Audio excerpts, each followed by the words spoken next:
am your host, Miss Marple. Welcome to my channel, Sherlock Midnight Echo. Remember, The annual St. Mary Mead Village Fair was, by all accounts, a triumph of butter, sugar, and neighborhood rivalry. Buntings of faded red, white, and blue fluttered bravely beneath a fickle English sky, while the scent of damp grass mingled with the rich, sugary aroma of freshly baked blackberry tarts. At the center of the festivities stood the grand marquee, home to the crown jewel of the afternoon, the St. Mary Mead Annual Baking Competition. Colonel Bantry stood near the entrance, adjusting his tweed jacket with a frown as he peered at the judging table. Beside him, Reverend Pringle was earnestly debating the structural integrity of Mrs. Hart's prize-winning Victoria sponge. Not far away, Miss Jane Marple sat peacefully knitting a soft, pale blue cardigan, her gentle, bird-like eyes observing the lively commotion through the rim of her spectacles. To anyone passing by, she was simply a harmless, elderly lady enjoying the quiet rhythm of village life.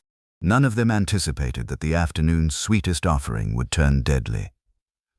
The climax of the fair was traditionally the presentation of the silver whisk, awarded by Lady Melchester to the Baker of the Year. This time, however, all eyes were on Arthur Pendleton, the notoriously prickly food critic from London who had been invited as the guest judge. Mr. Pendleton stood at the head of the table, looking distinctly out of place in his sharp city suit amid the rows of homemade jams and scones. With a flourish of his silver-plated dessert spoon, he carved a generous slice from the entry submitted by Julian Vane, the local apothecary and amateur baker. A breathless hush fell over the front rows of villagers. Mr. Pendleton lifted the morsel to his mouth, chewed slowly, and closed his eyes in calculated appreciation. Then his eyes snapped wide open. A sharp, rattling gasp escaped his throat. The silver spoon slipped from his fingers, clattering loudly against the wooden table. Mr. Pendleton clutched at the lapels of his suit jacket, his face turning an alarming shade of mottled plum.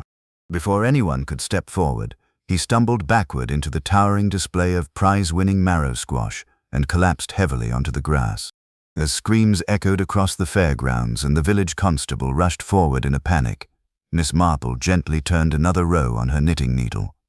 A soft, contemplative sigh escaped her lips, and her eyes flicked toward the rows of terrified villagers now crowding the marquee. Human nature, she thought quietly, is remarkably consistent, and sometimes terribly bitter. By Monday morning, the tragic demise of Arthur Pendleton had eclipsed every other piece of news in St. Mary Mead, stretching from the oak-panelled bar of the Blue Boar to the meticulously pruned hedges of the vicarage. Inspector Slack, a man whose approach to police work resembled a runaway steamroller rather than a scalpel, had descended upon the village with a brigade of constables, determined to treat the village fair as if it were a high-stakes gangland execution in the heart of London. Yet, while Inspector Slack looked for forged labels and foreign poisons, the true engine of discovery in St. Mary Mead was not Scotland Yard, but the relentless, informal intelligence network operating over garden gates, across church pews, and through the lace curtains of every cottage on High Street. The epicenter of this morning's flurry of speculation was Mrs. Price Ridley's sunroom, where a select circle of the village's most perceptive residents had gathered under the guise of offering condolences, though everyone present knew that condolences were merely the entry fee for the morning's gossip. Miss Jane Marple sat quietly in a corner armchair, her nimble fingers working methodically on a length of grey wool, while the room buzzed with theories so wildly contradictory they defied both logic and common sense. "It is quite obvious, my dear," declared Mrs. Price Ridley, leaning forward with the air of a woman who had personally decipherability the Enigma code. The man was from London. He moved in circles of high finance, avant-garde theatre, and undoubtedly international espionage. People like that do not simply drop dead from a local baker's blackberry tart. He was eliminated by foreign agents because of a bad review he wrote about a play backed by an anarchist syndicate. They slipped a microdose of curare into his glaze. "I read a book about it only last month." "Rubbish, Clara," snapped Major Palgrave. His face flushed a healthy shade of claret as he adjusted his tweed trousers. "You're always looking for phantom spies under every cabbage leaf." The fellow was a food critic, not a diplomat, and he was notoriously brutal in his columns. The man had a tongue like a meat axe. My bet is on commercial sabotage. Some pastry chef in Soho or Paris wanted him out of the picture because he gave their soufflé a scathing review in Friday's Gazette. The poison didn't come from St. Mary Mead. It was imported in a sealed jar of raspberry conserve by someone seeking bitter professional revenge. Reverend Pringle, who had been hovering near the tea tray with a look of deep theological distress, shook his head solemnly, dabbing his brow with a linen handkerchief. Let us not leap to conclusions rooted in malice, Major, though human frailty is, of course, a constant burden we must bear. But let us look at the spiritual dimensions of the tragedy. Arthur Pendleton was a prideful man, haughty, vain, and entirely uncharitable toward the humble efforts of our local bakers. Consider the passage in Proverbs about the proud heart meeting a sudden fall. Might this not be a case of divine intervention? Or, perhaps more terrestrial, a judgment brought on by his own unbridled greed for rich food. The man ate 3 cream éclairs before even reaching the judging table. A judgment from heaven, Reverend? Sniffed Miss Hart, whose Victoria sponge had narrowly missed second place to Julian Vane's entry. If the Almighty started striking down people for bad manners and excessive pastry consumption, half the county council would be lying in the grass beside the marrow squash. No. If you want my opinion, you need look no further than the apothecary's shop. Julian Vane has been acting like a cat on a hot tin roof for months. He's deep in debt. His shop receipts are dwindling because everyone buys their remedies from the chemist in the next town over, and he was desperate to win that £50 prize and the silver whisk. He had access to every chemical compound known to man, right there behind his counter. If he wanted to tamper with a tart, he had the means, the motive, and the opportunity. The room fell into a sudden, breathless silence as the implications of Miss Hart's theory settled over the teacups. Julian Vane, the quiet, scholarly apothecary with his ink-stained fingers and perpetually worried expression, was a familiar and well-liked figure. Yet, under the harsh light of a murder investigation, every quiet habit and polite nod suddenly looked suspicious. "Julian Vane is a gentle soul," murmured Mrs. Clitheroe, a soft-spoken woman who rarely ventured an opinion unless pressed. "He spent all of last winter brewing cough syrup for my granddaughter when she had the croup, and he wouldn't accept a single penny for the herbs. I simply cannot believe he would harm a fly, let alone a pompous London critic." "Ah, my dear, that is the trap, isn't it?" Major Palgrave muttered, tapping the side of his nose knowingly. "The quiet ones are always the most dangerous. Look at poisoners through history. They never look like ruffians. They look like mild-mannered herbalists, or gentle ants who spend their afternoons knitting." Miss Marple's knitting needles clicked softly, a steady rhythmic counterpoint to the flurry of accusations filling the room. She did not look up from her work, but a faint, almost imperceptible smile touched the corners of her mouth. "How very true, Major," Miss Marple said gently, her voice soft and unassuming, cutting through the heavy air of the sunroom without demanding attention. "Human beings are endlessly fascinating, aren't they?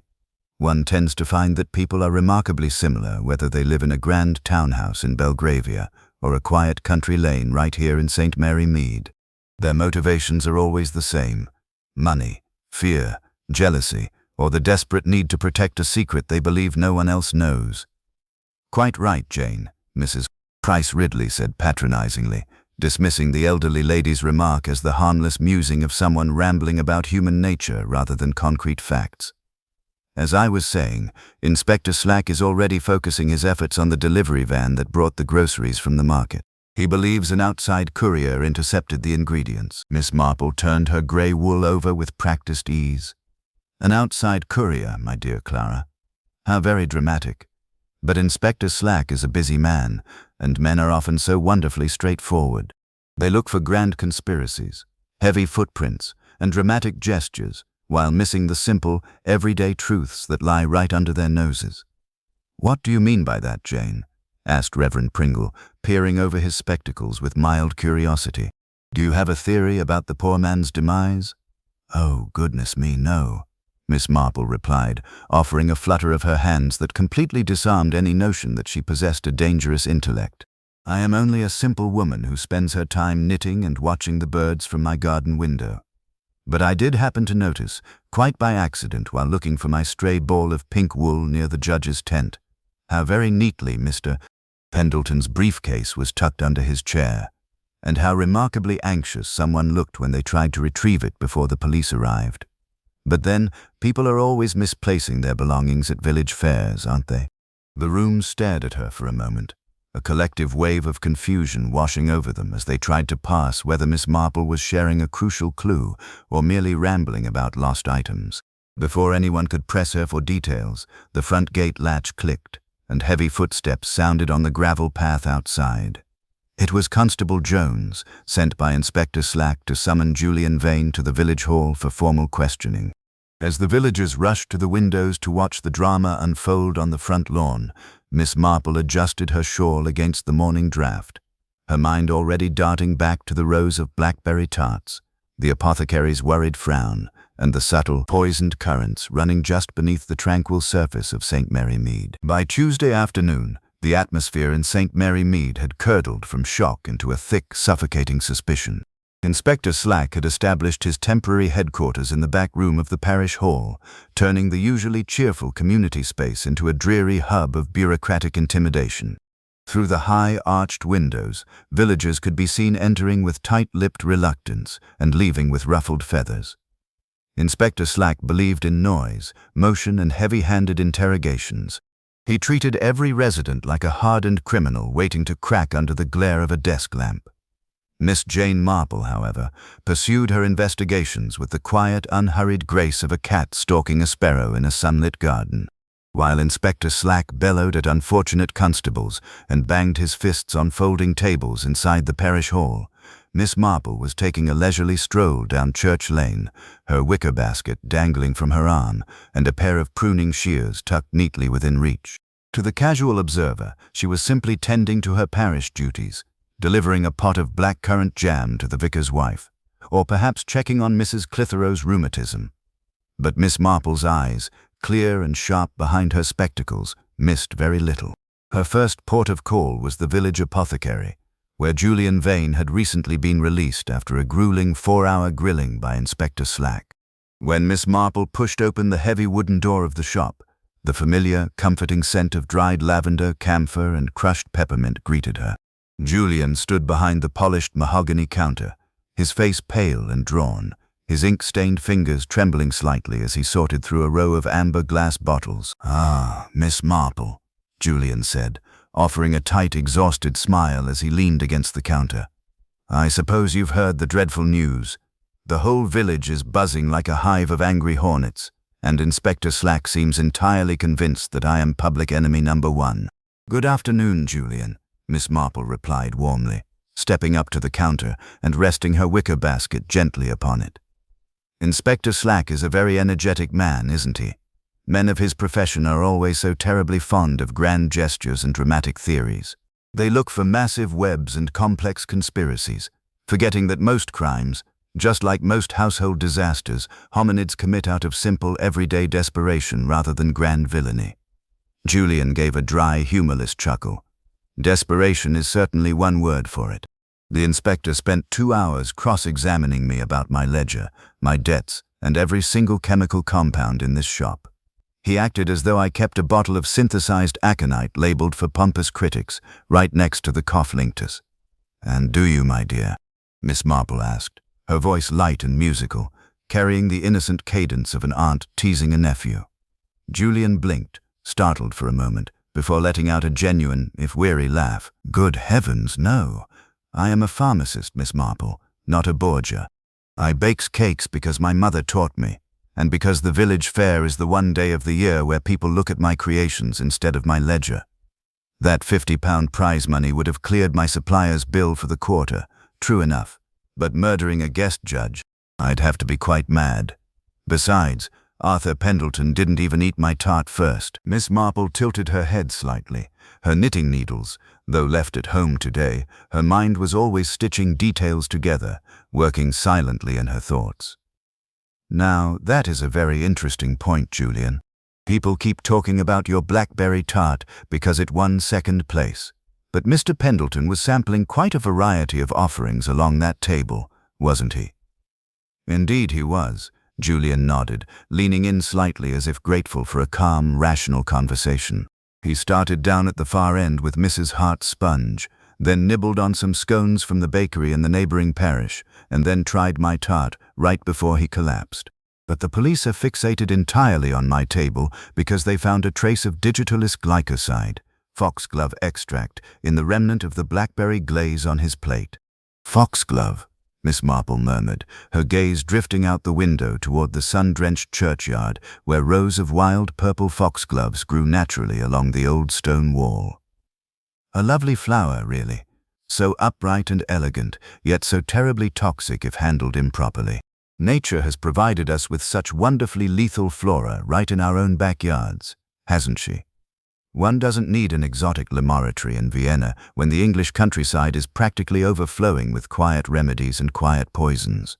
Before Julian could respond, the shop door chimed again, and Major Palgrave strode in, looking hot and bothered under his tweed waistcoat. "Ah, Marple, vain," the Major barked, tipping his hat.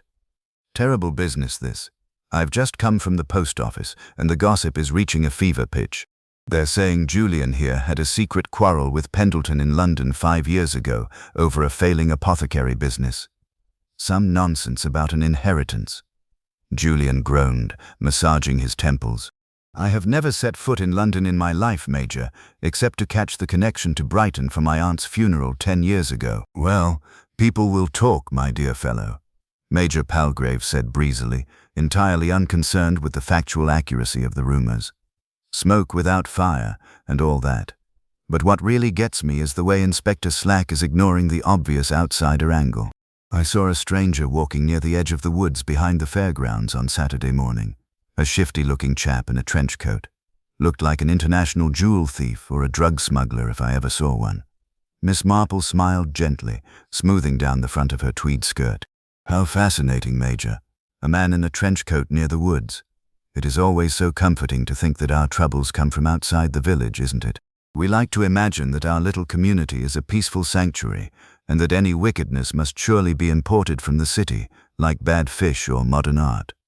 "Well, isn't it?" Major Palgrave demanded, puffing out his chest. "St. Mary Mead is an honest place." "Of course it is, Major," Miss Marple agreed softly. "And yet human nature remains remarkably universal. People in villages have long memories, deep-seated grudges, and very quiet ways of nursing old wounds. A city man like Mr. Pendleton might write harsh words in a newspaper column and forget them the next day. But someone living right here on High Street might remember a careless insult for 20 years.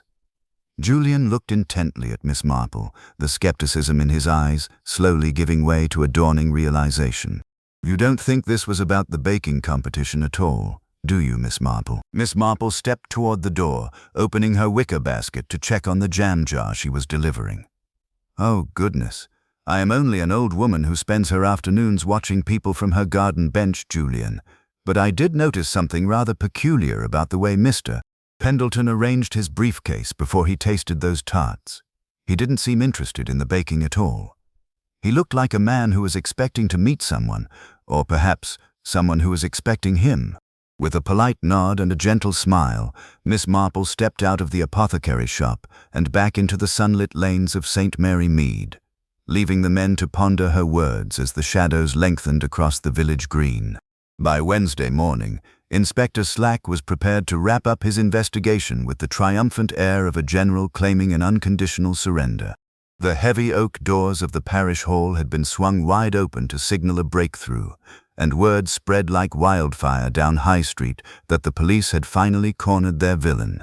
Naturally, the entire village converged upon the vicinity, pretending to pass by casually, while actually angling for any scrap of information they could glean from the comings and goings. The obvious suspect, much to the quiet horror of half the congregation and the smug satisfaction of the other half, was none other than Mrs. Margaret Hart. Inspector Slack's reasoning was a marvel of blunt, linear deduction. According to the police, Mrs. Hart had harbored an intense, burning grievance against Arthur Pendleton for the past 3 years. Back when Pendleton had been writing for a prominent London culinary journal, he had published a scathing, merciless review of Mrs. Hart's self-published cookbook, Puddings of the Home Counties, dismissing her prized family recipes as culinary atrocities resembling damp cement. Furthermore, police investigators had discovered a furious, unsent letter in the bottom drawer of Mrs. Hart's mahogany desk, filled with venomous denunciations of the critic's character, his parentage, and his professional integrity. To Inspector Slack, the case was as airtight as a hermetically sealed mason jar. A bitter review, a wounded ego, a furious letter, and access to the baking tent where the poisoned blackberry tart had been placed. Case closed. Inside the vicarage parlor, where Mrs. Price Ridley, Major Palgrave, and Reverend Pringle had gathered for an emergency post-mortem over weak tea, the consensus was leaning heavily toward guilt. "I always knew she was a fierce woman," whispered Mrs. Price Ridley, clutching her teacup as if it might shatter at any moment. "Did you see the way she glared at the vicar when he took the last slice of walnut cake at the church social last month? There is a cold, calculated fury behind those spectacles of hers. To think she could slip digitalis into a blackberry glaze just because a man insulted her pastry book. It's positively medieval." "Quite right, Clara," agreed Major Palgrave, nodding sagely. "A woman scorned is a dangerous thing, but a woman whose cookbook has been mocked, that is practically a declaration of war. Slack has got her dead to rights." He found a bottle of foxglove tincture tucked away in the gardening shed behind her cottage, too. Used it for her foxglove-laced herbal poultices, she claims. But we all know how easy it is to slip a drop onto a dessert spoon. Reverend Pringle sighed heavily, rubbing his forehead. "It is a deeply troubling business. I spoke with Margaret earlier this morning down at the parish hall, and she maintains her innocence with terrifying composure. She claims the letter was written in the heat of anger 3 years ago and was never sent, and that the foxglove in her shed is purely botanical. Yet the circumstantial web is so dreadfully tangled. Can a person truly be driven to murder over a bad book review?" In the corner of the room, sitting quietly with her knitting needles clicking in a steady, soothing rhythm, Miss Jane Marple offered a soft, gentle murmur. "Oh, I should think not, Reverend," Miss Marple said mildly, pausing to inspect a dropped stitch in her pale blue wool. "Murder is such a terribly permanent business, isn't it? It requires a very particular sort of cold-blooded determination. A wounded ego or a bruised professional pride might make a person write a very cross letter. We have all written things in moments of irritation that we would rather burn afterwards. But actually plotting the demise of another human being usually requires something far more pressing, something immediate, something involving survival, or fear, or perhaps a secret that someone is paying a very high price to keep hidden." Mrs. Price Ridley gave a dismissive sniff. "Really, Jane, you always look for these deep, convoluted psychological explanations. Sometimes a cigar is just a cigar, and a bitter baker is simply a murderer." "Perhaps, my dear Clara," Miss Marple replied, her tone as sweet and unoffending as a morning breeze. "And yet, human nature being what it is, people are rarely as straightforward as they appear on the surface. Take poor Mrs. Hart, for instance. She is a proud woman, yes, and quite sensitive about her baking. But have you ever noticed the way she behaves around financial matters? Her cottage is heavily mortgaged, and her book sales, while respectable in St. Mary Mead, never quite paid for her nephew's schooling in Lausanne." Major Palgrave frowned, leaning forward. "What does her nephew's schooling have to do with Arthur Pendleton?" "Oh, goodness knows. Probably nothing at all," Miss Marple said with a light, dismissive flutter of her hands. "I am only an old woman who notices little domestic details. For instance, I happened to notice yesterday afternoon, while walking past the post office, that Mrs. Hart received a very official-looking letter bearing a Swiss postmark, just hours before Inspector Slack announced her arrest.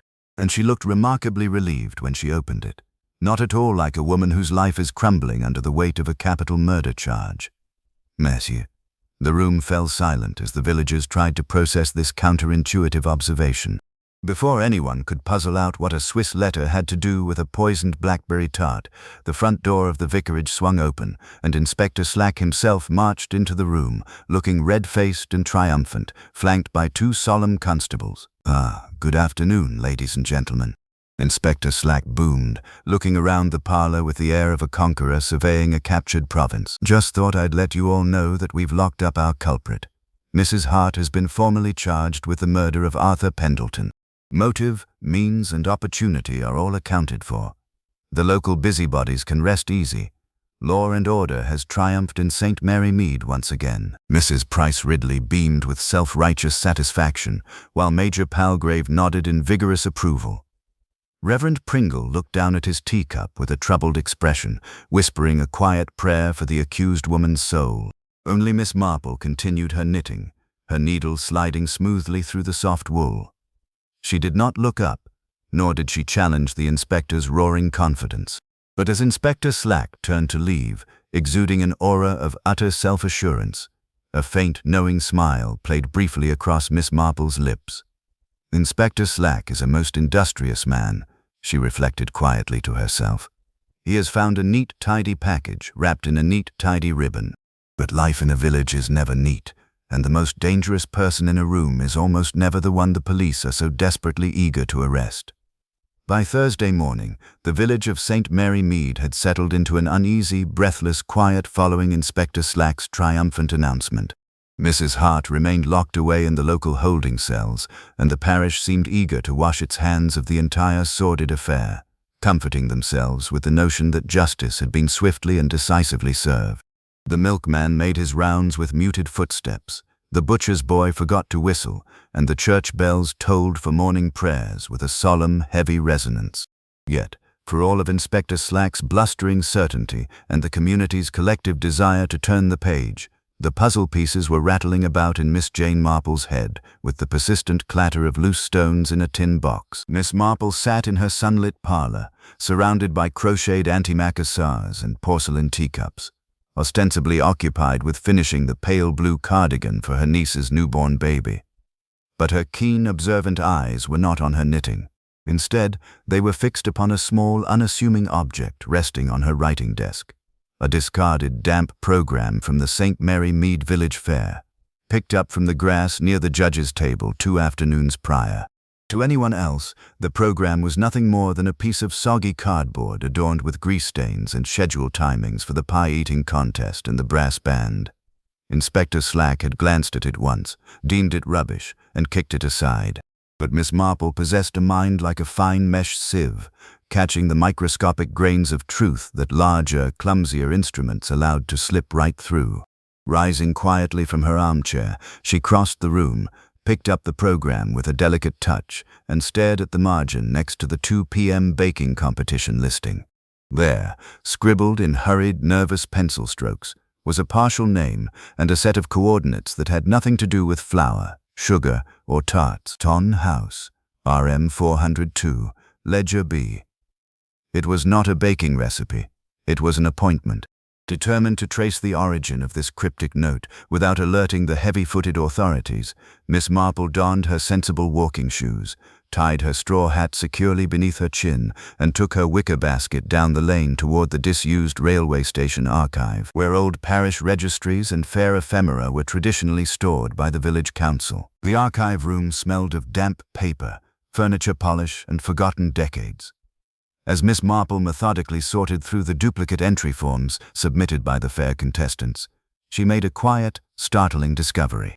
The entry form submitted by Arthur Pendleton, the London food critic who had allegedly come to St. Mary Mead solely to judge local pastries, did not list him as a freelance food writer.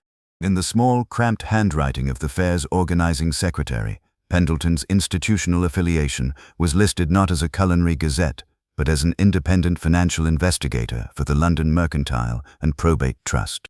A food critic who was actually an investigator of estates and missing assets. The pieces began to click into place with the precision of a well-oiled clockwork mechanism. Arthur Pendleton had not come to St. Mary Mead to sample Mrs. Hart's sponge cake or Julian Vane's blackberry tart. He had come because someone in the village was hiding a massive financial fraud, and the village fair offered the perfect, crowded cover for a clandestine exchange of documents. As Miss Marple turned the entry form over, she noticed something else, a faint smudge of grease near the bottom edge, right beside a smeared thumbprint in dark purple ink. It was the exact same purple ink used by the village post office to stamp registered mail and international parcels. Stepping back out into the crisp afternoon air, Miss Marple took a leisurely stroll past the post office, her mind drifting back to the various personalities of St. Mary Mead. She thought of Mrs. Price Ridley's sudden, unexplained acquisitions of expensive garden ornaments last spring. She thought of Major Palgrave's constant, nervous inquiries into everyone else's private banking affairs. And, most importantly, she thought of the Swiss postmark on the letter delivered to Mrs. Hart just before her arrest. A letter that had brought a look of profound, secret relief to the accused woman's face. Mrs. Hart had not murdered Arthur Pendleton to avenge a bad book review. She had written that furious letter 3 years ago. Yes, but someone else had kept it. Someone else had access to her desk drawer, and someone else had used the cover of the village fair to silence a man who was getting far too close to uncovering a multi-thousand-pound embezzlement scheme involving the parish charity funds. A gentle, knowing smile touched Miss Marple's lips as she paused beside the village green, watching the local children play cricket. "Ah, how very foolish of them," she mused quietly, adjusting her shawl against the autumn breeze. People always assume that crimes are committed by passionate people driven to extremes by love or hatred. But the truly dangerous crimes, the ones wrapped in such neat, tidy little packages, are almost always about greed, cowardice, and the desperate, frantic desire to keep one's pockets lined with other people's money. Miss Marple. She turned her steps back toward the lane, her plan already forming in her mind. There was no need to argue with Inspector Slack just yet.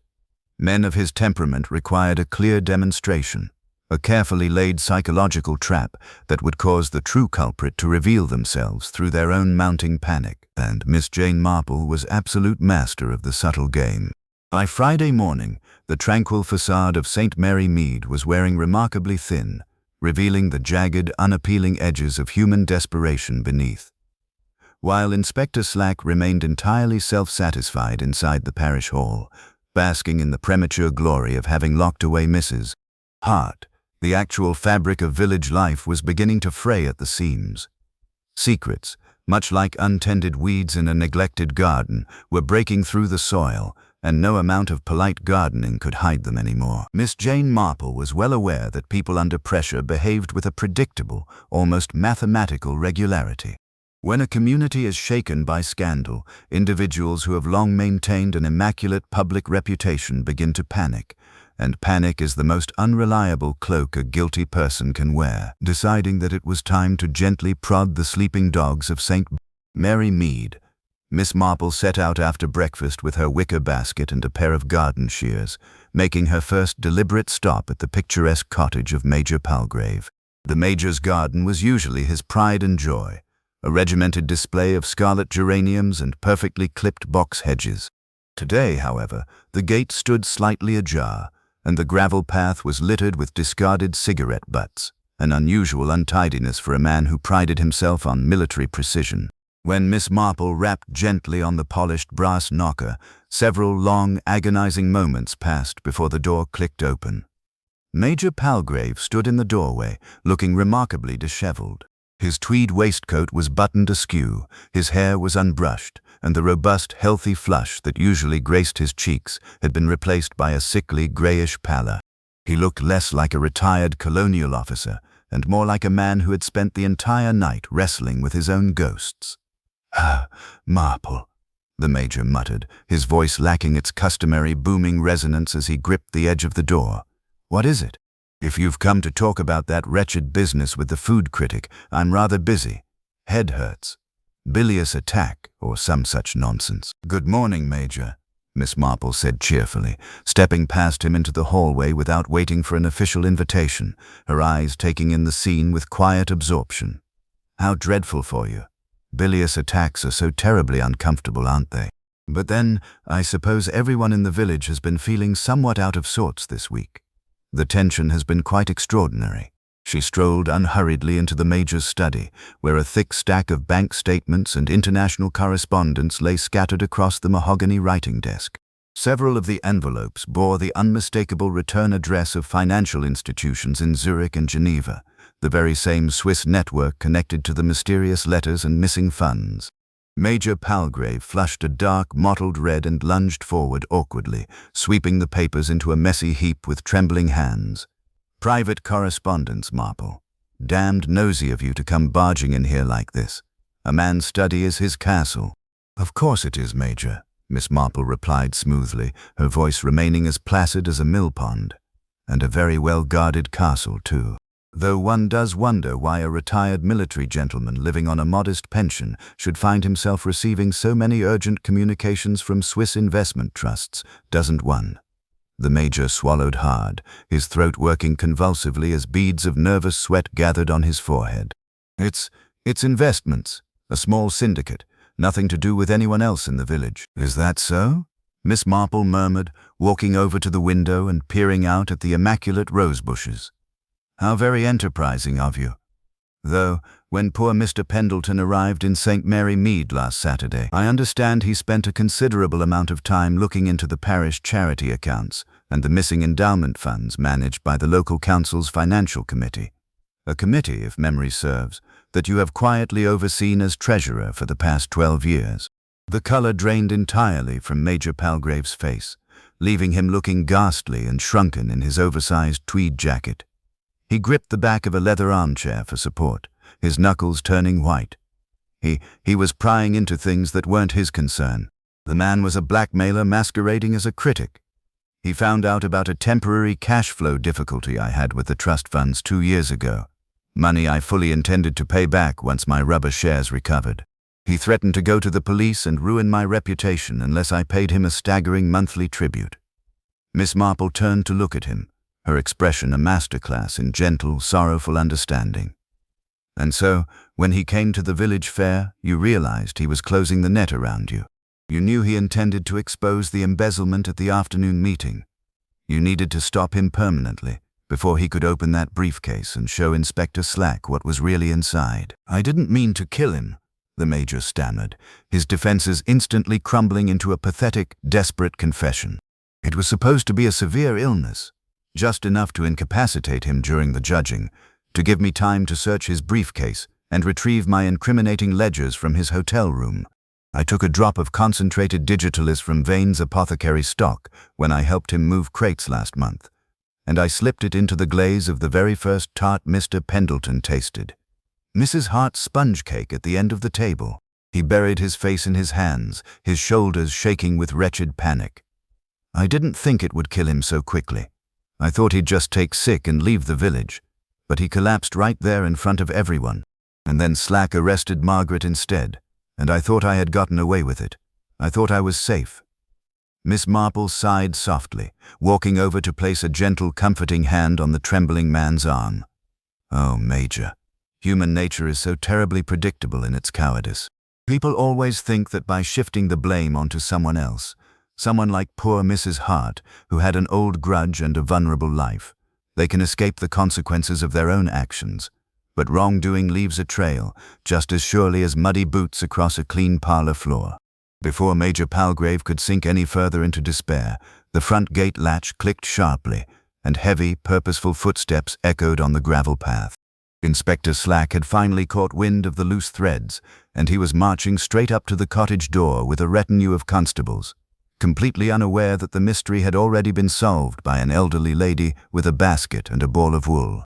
Miss Marple smoothed down her skirt, adjusted her spectacles, and offered the weeping Major a final, pitying glance before walking toward the door to let the law catch up with reality. The sudden rat-a-tat-tat of the heavy brass knocker on Major Palgrave's front door shattered the heavy silence of the study like a hammer blow against window glass. Inspector Slack, true to form, did not wait for an invitation. The door swung wide open, revealing the burly inspector flanked by 2 towering constables, their boots scuffing the polished floorboards with an alarming lack of reverence. "Right then, Major," Inspector Slack bellowed, striding into the room with the practiced swagger of a man who believed he was orchestrating the climax of a Scotland Yard masterclass. "We've had a tip-off from the bank manager regarding some irregular wire transfers, and I'm here to—" The inspector stopped dead in his tracks. He blinked, taking in the pathetic spectacle of Major Palgrave slumped weeping in his leather armchair, and then shifted his gaze to Miss Jane Marple, who stood calmly beside the desk, neatly folding a set of Swiss financial statements as if she were tidying laundry. "Miss Marple." Inspector Slack frowned, his thick mustache twitching with sudden irritation. "What on earth are you doing here? This is an active police investigation. Civilians are not permitted to tamper with— "Oh, goodness me, Inspector. I am not tampering with anything," Miss Marple interrupted gently, her sweet bird-like voice effortlessly cutting through the inspector's blustering authority. "I merely dropped by to return a stray ball of wool and found the poor Major in a terrible state of distress. In fact, he was just explaining how deeply regretful he is about slipping digitalis into the blackberry glaze on Mrs. Hart's Victoria sponge last Saturday afternoon." Inspector Slack's mouth dropped open. He stared at Miss Marple, then at Major Palgrave, whose head remained buried in his hands in a posture of total defeat. "What? But Mrs. Hart, we arrested Mrs. Hart. We found her unsent letter, her bad review, her botanical shed. The case is airtight." "Well, yes, Inspector. The letter was quite fiery, wasn't it?" Miss Marple murmured sympathetically, smoothing down the front of her tweed skirt. Human beings are often so wonderfully untidy when they are angry. But Mrs. Hart's letter was 3 years old, written in the heat of a momentary literary insult. She didn't murder Mr. Pendleton. The Major here was the one embezzling from the parish charity trust, and Mr. Pendleton, who was actually a financial investigator, not just a food critic, was about to expose him. Inspector Slack turned a brilliant shade of plum, his chest heaving as he tried to process how an elderly lady knitting cardigans had managed to unravel a capital murder case in a fraction of the time it had taken his entire precinct. You confess to this, Palgrave?" the inspector barked, turning fiercely toward the slumped officer. Before the weeping Major could stammer out another syllable of confession, a sharp metallic clatter echoed from the hallway outside the study. Every head snapped toward the doorway. Standing in the narrow corridor, frozen in the act of dropping a silver-plated serving tray onto the Persian rug, was Martha, the Major's mousy, perpetually nervous housekeeper. Her face was bloodless, her eyes wide with a frantic, animalistic terror. Clutched tightly in her right hand was a small amber glass vial labeled Digitalis Purpura, identical to the one missing from Julian Vane's apothecary stock. "Martha," Major Palgrave gasped, lifting his head in stunned disbelief. What are you doing with that?" For a terrifying second, no one moved. The air in the hallway grew thick and suffocating. Martha's gaze darted frantically between Inspector Slack, the open doorway, and the heavy-set constables blocking her exit. Her fingers twitched around the amber vial, her breath coming in shallow, ragged gasps. "You fool," Martha hissed, her voice losing its usual timid, subservient tremor and dropping into a harsh, venomous whisper that shocked everyone in the room. "You absolute cowardly fool. You were going to confess, weren't you? You were going to hand everything over to the police and let them drag us both down." Inspector Slack reacted with surprising speed, lunging forward, but Martha was faster. With a frantic cry, she whipped her arm back, hurling the heavy glass vial directly at the study window. The glass shattered into 1,000 glittering shards as the vial sailed through the frame into the garden outside, spraying dark liquid across the rose bushes. At the same time, Martha bolted toward the back door, desperate to escape into the village lanes. "Stop her!"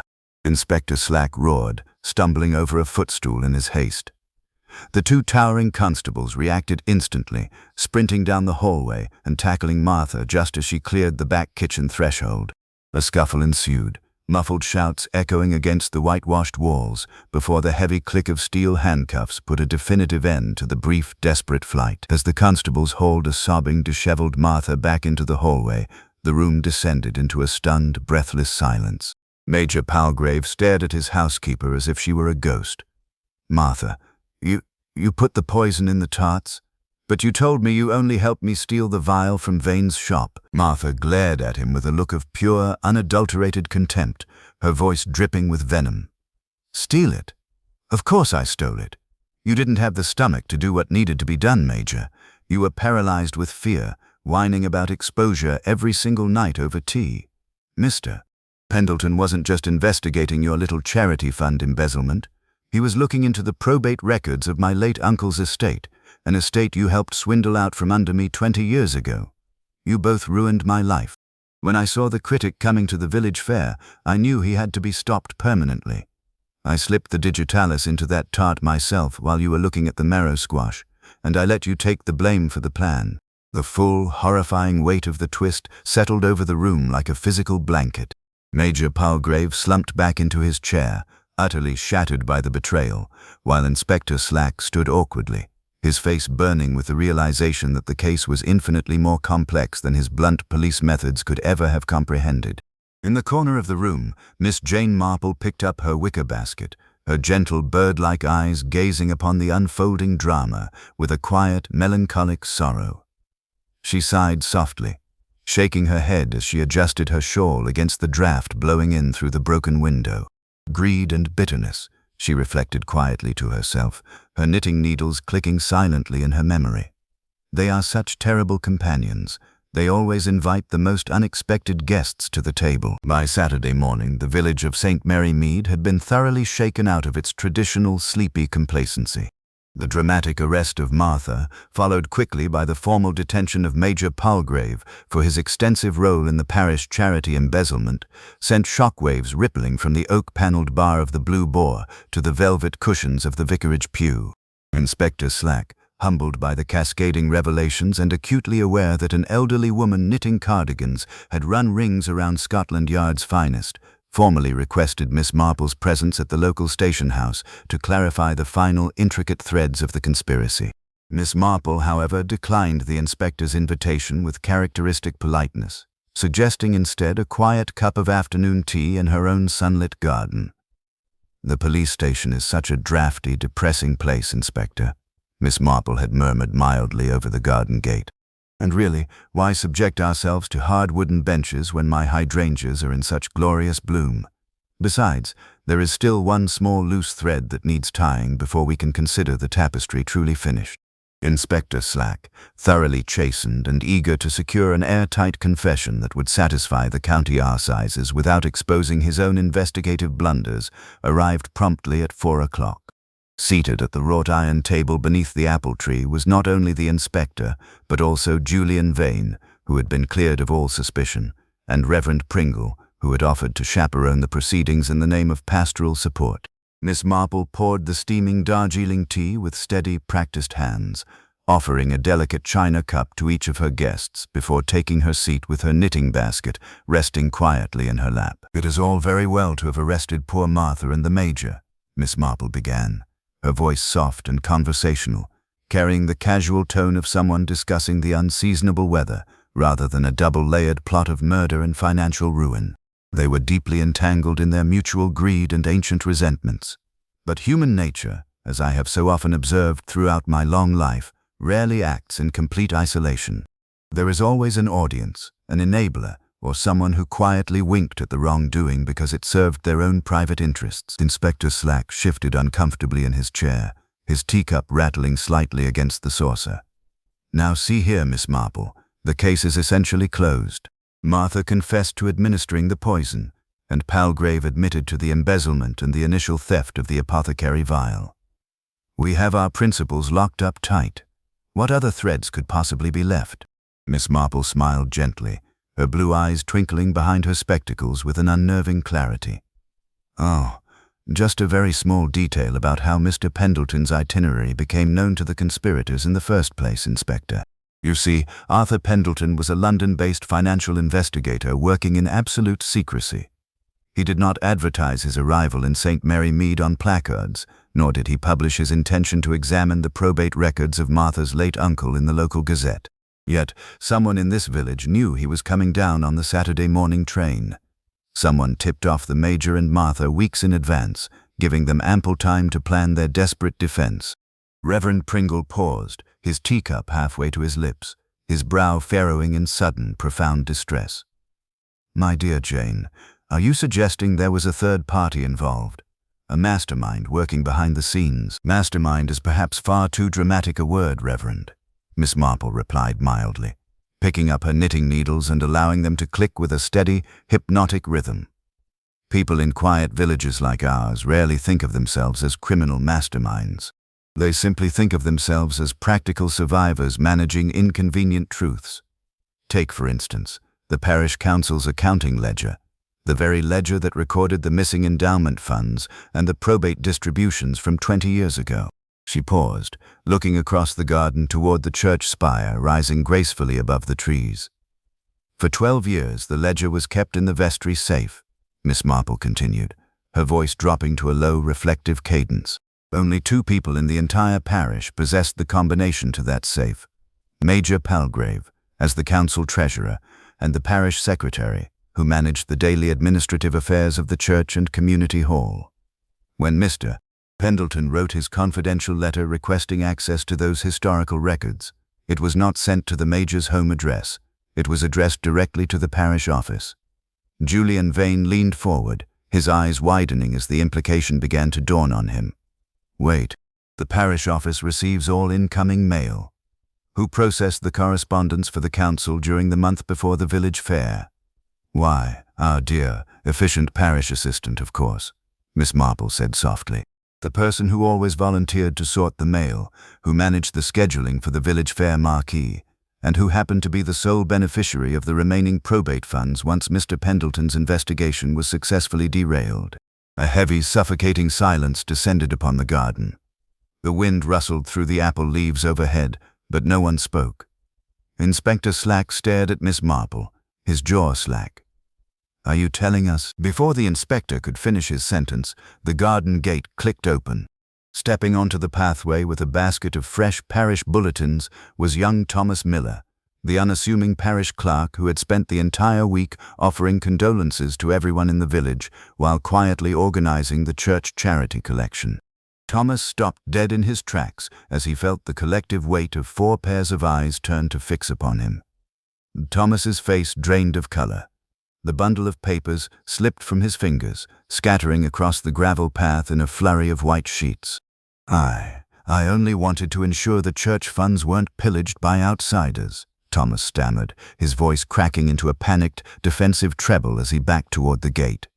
The Major was ruining us. Pendleton was going to drag the whole parish through the mud. I just let Martha know when the investigator was arriving so they could protect the village's reputation. And perhaps, Miss Marple added gently, her knitting needles resting quietly in her lap as she looked at him with profound maternal sorrow, you also ensured that a substantial portion of those probate funds quietly found their way into a private savings account in your own name, didn't you, Thomas?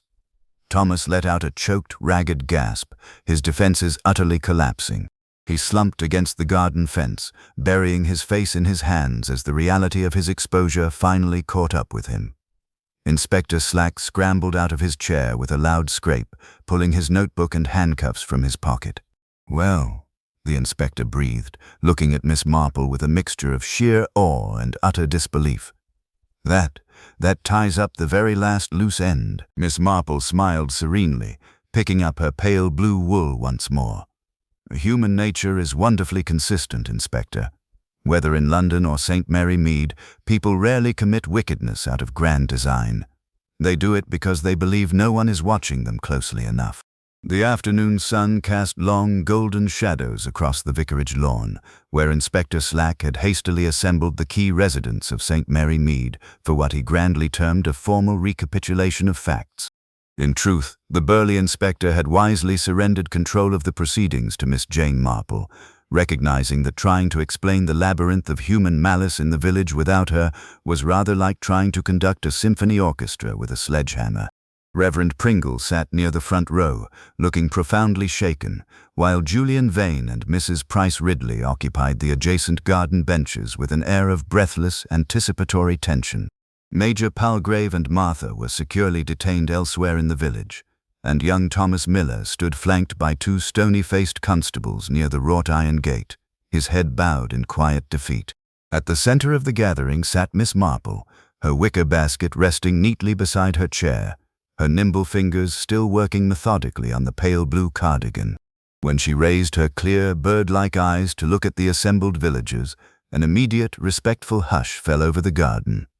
It is all very simple, really, Miss Marple began, her voice soft, musical, and entirely devoid of theatrical arrogance. People are so terribly prone to looking for grand conspiracies, foreign assassins, and complex criminal syndicates when something tragic happens. But crime in a village like St. Mary Mead is rarely grand. It is domestic, intimate, and rooted in the very same everyday weaknesses we see around us every single day: greed, fear, vanity, and the desperate desire to protect one's comforts. She paused, looping her wool over her knitting needle with practiced grace. When poor Mr. Arthur Pendleton collapsed beside the marrow squash last Saturday afternoon, Inspector Slack quite naturally looked for the most obvious target, Mrs. Hart, who possessed a 3-year-old grievance and a published book of recipes. But a bad book review, as unpleasant as it feels at the time, does not drive someone to commit murder. Murder requires a very immediate, pressing motive, usually involving financial exposure or a secret that someone is paying a terrifying price to keep buried. Mrs. Price Ridley gasped softly, clutching her pearls. "You mean to say the baking competition was just a smokescreen, Jane?" "Oh, absolutely, Clara," Miss Marple nodded gently. Mr. Pendleton was never a food critic by trade. He was a confidential investigator for a London financial trust, hired to look into the long-dormant probate accounts and parish charity funds of our district. For years, Major Palgrave, acting as the council treasurer, had been quietly borrowing against those funds to cover his own disastrous private investments. But the Major was not operating alone. He needed local administrative cooperation, someone with access to the parish office mail, someone who knew when inquiries were arriving from London. Miss Marple turned her gaze slightly toward the garden gate, where Thomas Miller stood shivering in the autumn breeze. "Thomas Miller," Miss Marple continued, her tone softening with a touch of maternal sorrow. "Young Thomas, who always volunteered to sort the correspondence and manage the fair logistics. When Mr. Pendleton sent his confidential letter requesting access to the historical probate ledgers, Thomas intercepted it. He immediately tipped off the Major, and together with Martha, the Major's housekeeper, who had her own personal grievance regarding her late uncle's swindled estate, they hatched a desperate plan to silence the investigator permanently before he could present his audit to the parish council." Inspector Slack leaned forward, resting his hands on his knees. "And the poison, Miss Marple? How did they manage to pin it on the baking table?" "That was the cleverest part of their deception," Miss Marple explained, her needles clicking softly in rhythm with her words. "Martha had access to Julian Vane's apothecary shop when she helped move storage crates the previous week. She stole a small vial of concentrated digitalis extract. On Saturday afternoon, during the chaotic rush of the village fair, Martha slipped a lethal drop into the glaze of the very first entry on the judging table, Mrs. Hart's Victoria sponge, while ensuring Mr. Pendleton was directed to taste it first. Their intention was twofold: eliminate the investigator and cast immediate suspicion upon Mrs. Hart, whose historic feud with the critic was well known throughout the parish. Reverend Pringle shook his head slowly, his expression one of profound theological grief. To think that such calculation and deceit could fester right here in our peaceful community. How fragile human virtue truly is. "It is fragile, Reverend, but it is also remarkably resilient," Miss Marple replied mildly, smoothing down her skirt. "Wickedness is not an exotic plant that grows only in dark alleys in the city. It is simply human nature left unchecked by conscience or moral courage." The Major wanted to maintain his social standing, Martha wanted revenge and financial restitution, and Thomas wanted a secure share of the embezzled probate funds. They built a very neat, tidy little package of deception, and like all such packages, it unraveled the moment someone stopped looking at the grand illusion and started paying attention to the ordinary, everyday details. The garden fell into a deep, reflective silence. The afternoon breeze whispered through the apple trees, carrying the faint scent of damp earth and late-blooming roses. Inspector Slack cleared his throat, standing up with a newfound humility and a respectful nod toward the elderly lady in the armchair. "Well," the inspector said quietly, adjusting his cuffs, "Scotland Yard has certainly learned a valuable lesson this week about the power of quiet observation. Case closed, thanks entirely to Miss Marple." Miss Marple offered a modest flutter of her hands, lowering her gaze back to her knitting. "Oh, nonsense, Inspector. I am merely an old woman who spends her time watching people from her garden bench. And people, you see, are always endlessly fascinating." By the following Monday morning, the turbulent storm that had shaken St. Mary Mead to its very foundations had cleared away, leaving behind the crisp, washed-air clarity of an English autumn. The milkman made his rounds with a cheerful whistle. The butcher's boy bounced his bicycle basket over the gravel lane without a care in the world, and the church bells rang out for morning service with their customary comforting resonance. To any casual traveller passing through on the London coach, the village appeared entirely unchanged, a tranquil postcard of thatched roofs, immaculate garden hedges, and polite, orderly routines. Yet, beneath that serene surface, the village was undeniably different. The collective innocence that had once allowed residents to leave their back doors unlocked and their private lives unquestioned had been replaced by a lingering, thoughtful unease. People walked down High Street with slightly more guarded expressions, exchanging knowing nods over garden gates and whispering over their teacups about the breathtaking audacity of Major Palgrave, the bitter vengeance of Martha, and the quiet greed of young Thomas Miller. Scandals of such magnitude do not simply vanish overnight. They settle into the local folklore, becoming cautionary tales told around winter fireplaces for years to come. Inside her cozy cottage overlooking the lane, Miss Jane Marple sat comfortably in her favorite chintz armchair by the bay window. A gentle fire crackled in the hearth, casting a warm amber glow across the rows of neatly arranged porcelain teacups and the accumulated debris of a completed project. The soft, pale blue woolen cardigan, now fully knitted, folded, and ready to be packed into a parcel for her newborn niece in Canterbury. With a soft, contented sigh, Miss Marple lowered her knitting needles and picked up her porcelain cup, taking a slow, appreciative sip of her Earl Grey tea. Through the spotless window pane, she watched the village postman cycle past, tipping his cap respectfully as he pedaled toward the vicarage. The investigation was officially over. Inspector Slack had returned to Scotland Yard with a comprehensive, albeit deeply humbling report tucked securely beneath his arm. The parish council had initiated a rigorous, sober audit of their accounts under Reverend Pringle's watchful eye, and the village fair committee was already quietly debating whether to replace next year's baking competition with a more neutral flower arranging exhibition.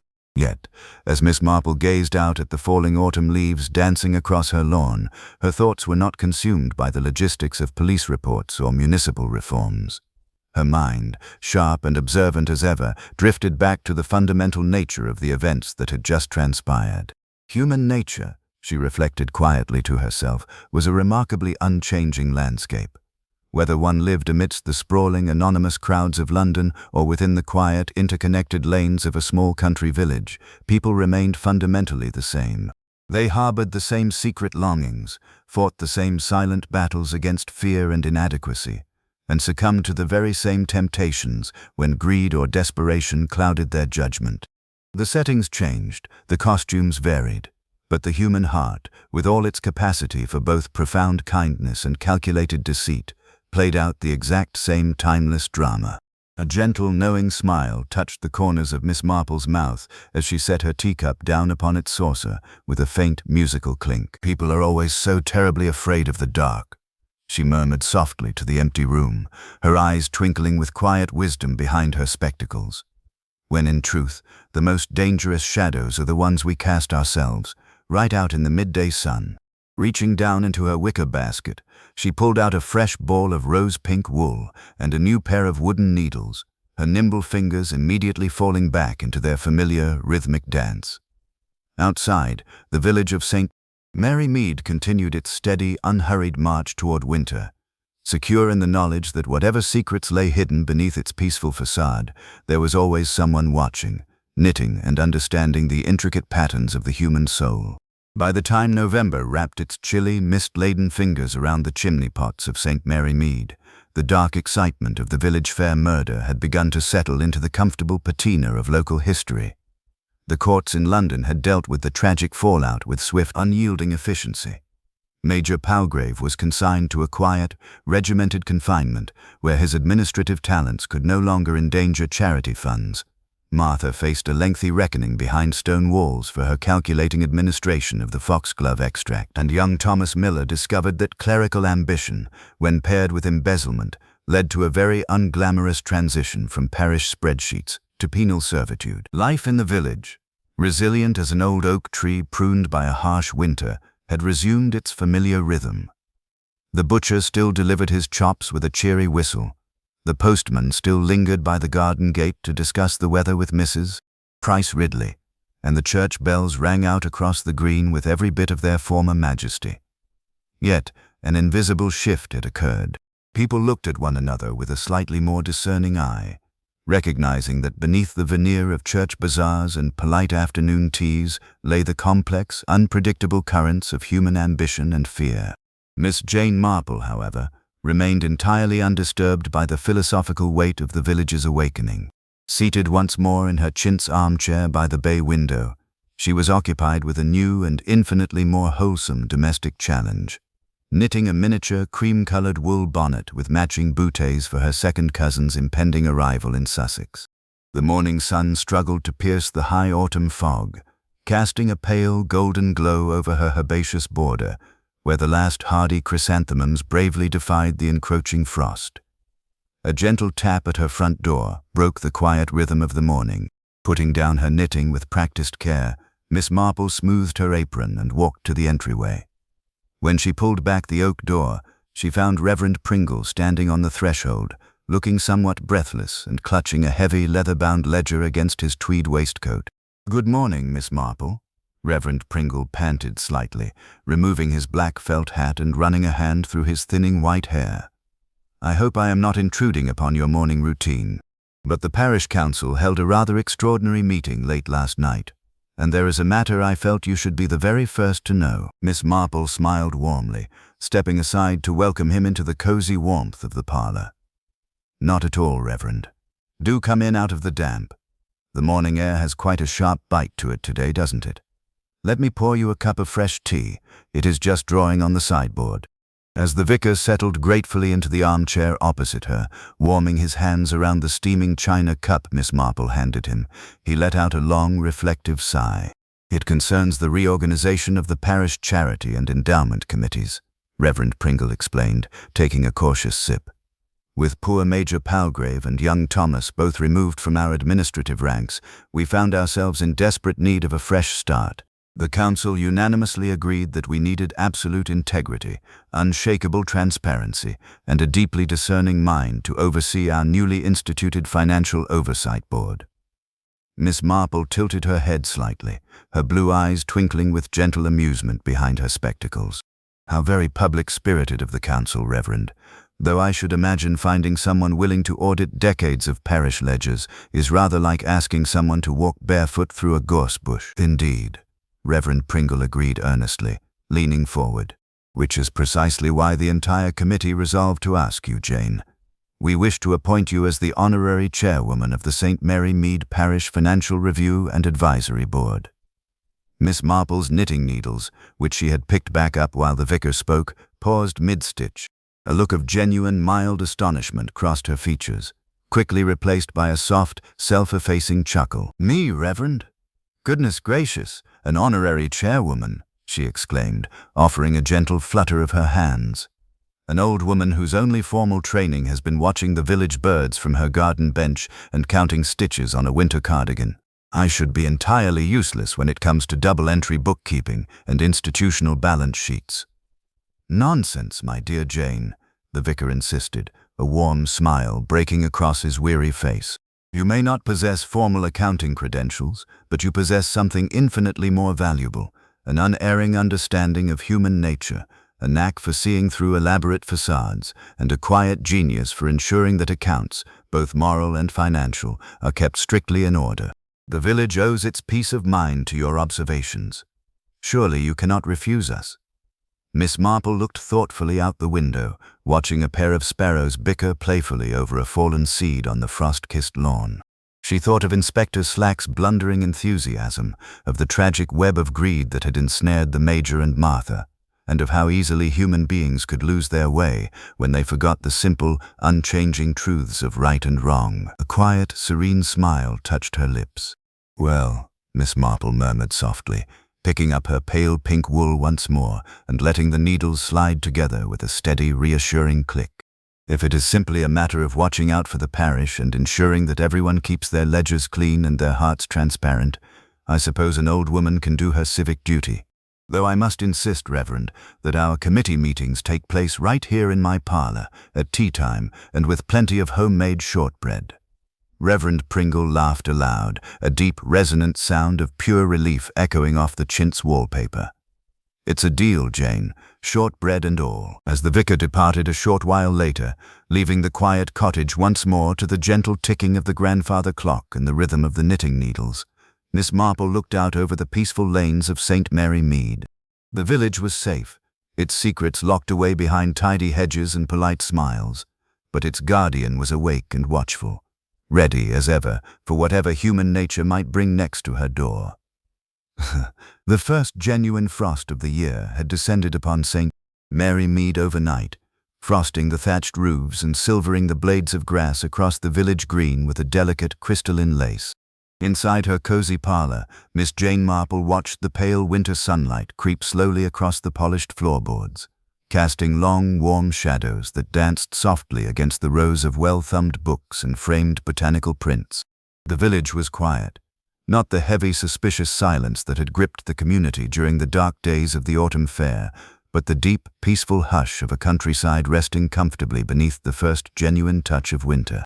The pale blue cardigan for her niece in Canterbury was completely finished, neatly folded, and tucked away inside thick brown parcel paper, tied with sturdy white twine and stamped with the post office's purple ink.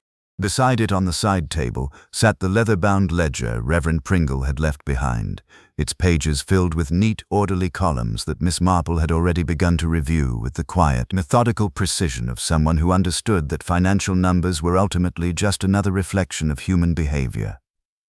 Ah, a soft, cheerful chiming at the front gate broke the morning stillness.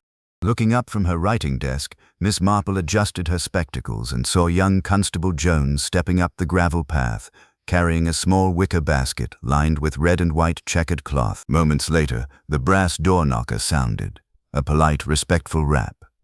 When Miss Marple opened the door, the young constable stood there looking slightly sheepish, holding out the basket with an awkward grin. "Good morning, Miss Marple," Constable Jones said, touching the brim of his helmet. "Inspector Slack asked me to drop this off on my morning rounds before heading back to headquarters. It's a small token from the precinct, a basket of Kentish apples and some gingerbread from the bakery in town. The inspector wanted to express his personal gratitude for, setting us straight on the Pendleton case."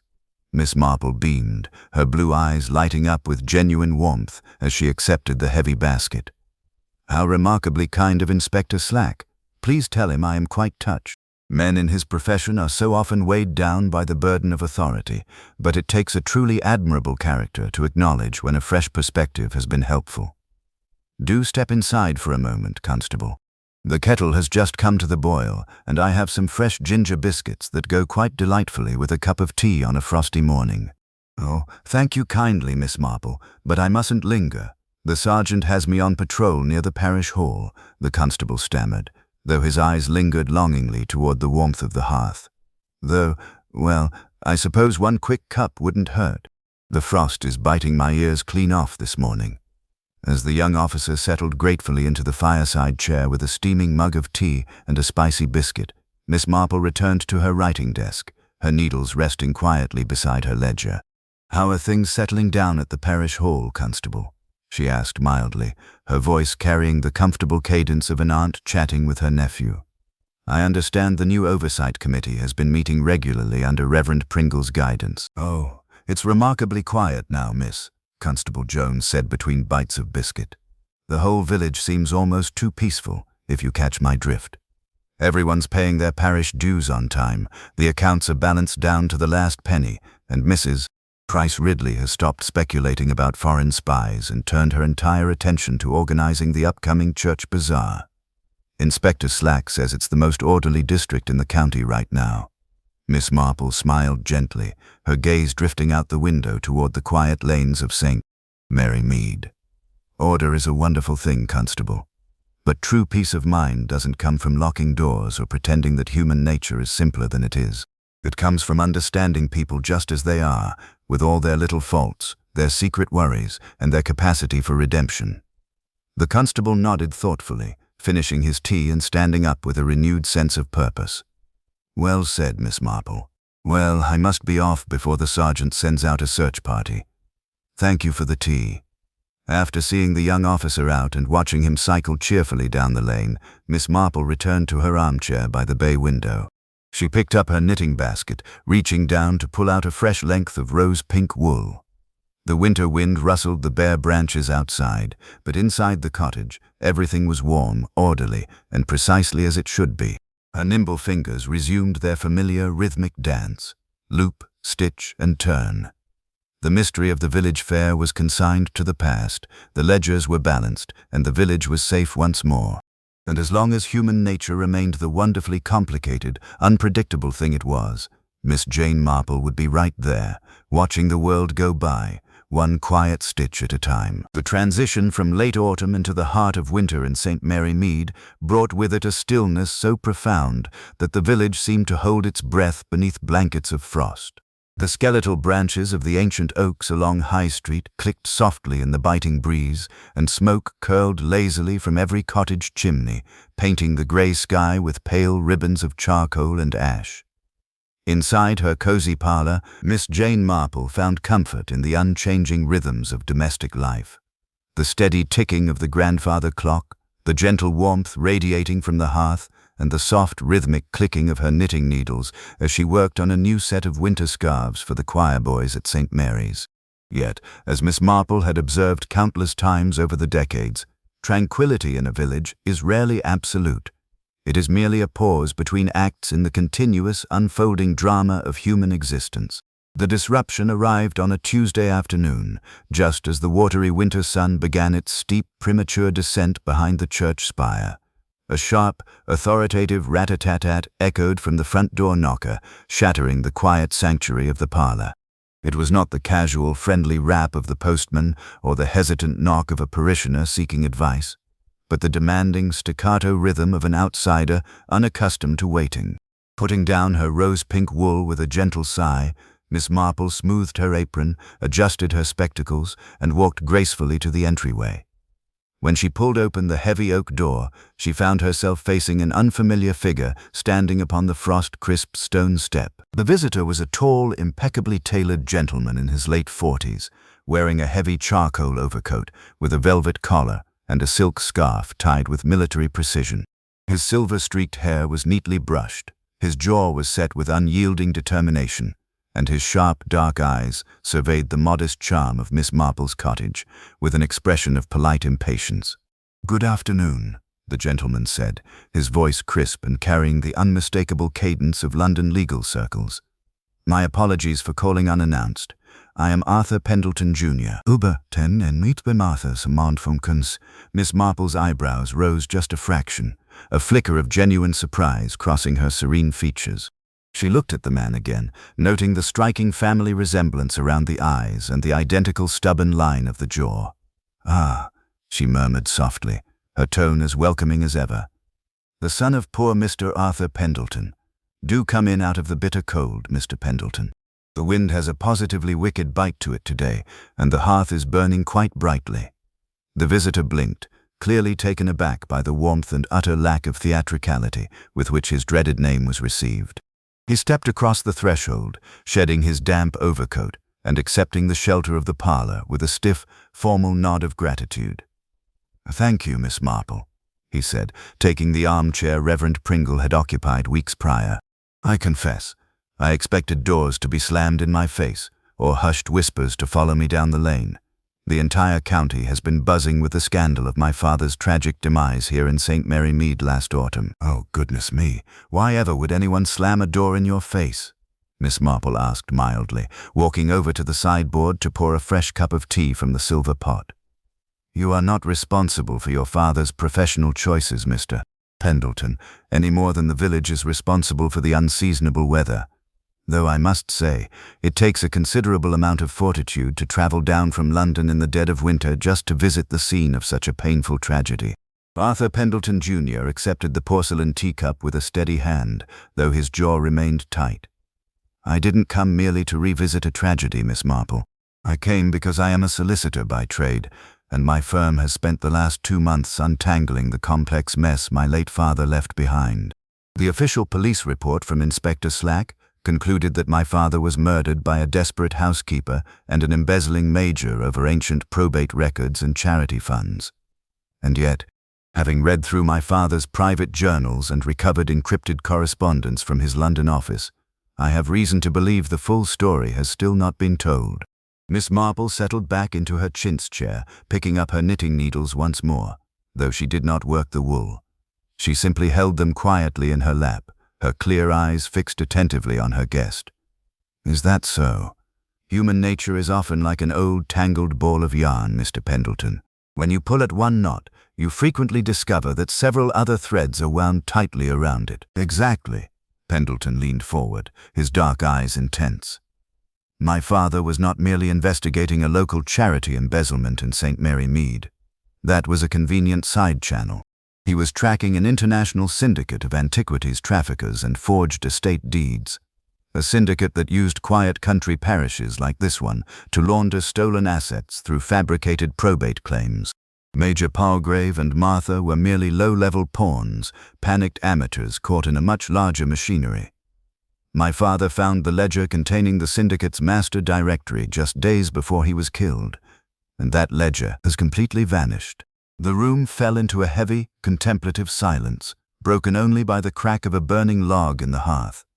The crisp winter light outside faded further, casting long shadows across the floorboards. Miss Marple let out a soft, thoughtful breath.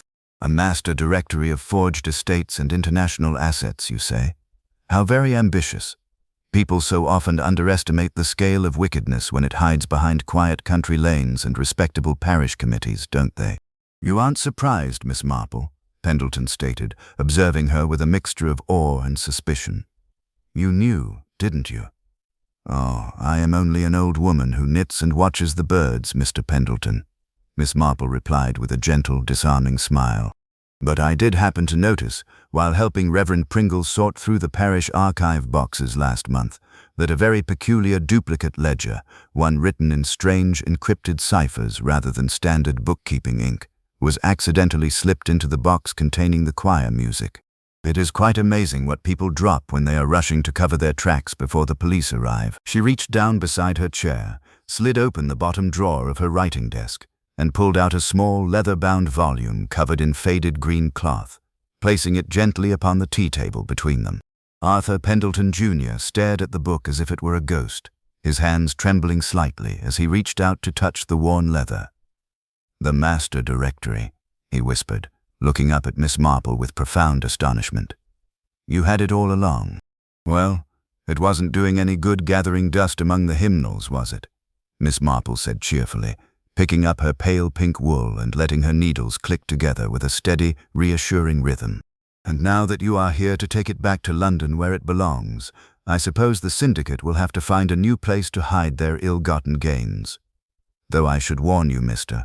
Pendleton, wickedness has a way of popping up in the most unexpected places, just like weeds in an unweeded garden." Pendleton carefully tucked the ledger into his inner coat pocket, standing up and bowing slightly with a newfound deep respect that transcended all London formality.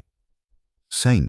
Mary Mead is extraordinarily fortunate to have you watching over it, Miss Marple." "Nonsense, my dear boy."